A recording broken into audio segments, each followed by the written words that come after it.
À Cana, Jésus souligne qu'il ne se comprend qu'à partir de son heure, de son mystérieux destin. Jésus oblige sa mère à regarder vers le Père, dont la seule pensée, la croix, et à adhérer à sa seule volonté.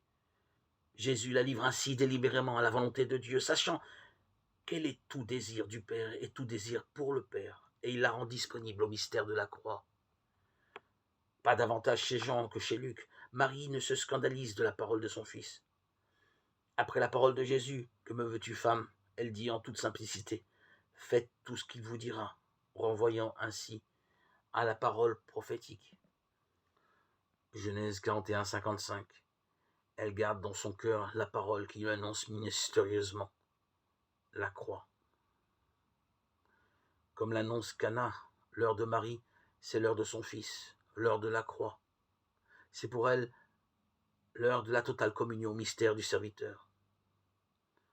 Le « qu'il me soit fait selon ta parole » de l'Annonciation trouve sa plénitude de sens dans la croix. Près de la croix de Jésus se tenait sa mère, la sœur de sa mère, Marie, femme de Cléophas, et Marie de Magdala.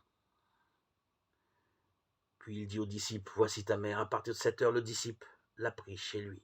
Jean 19, 25, 27.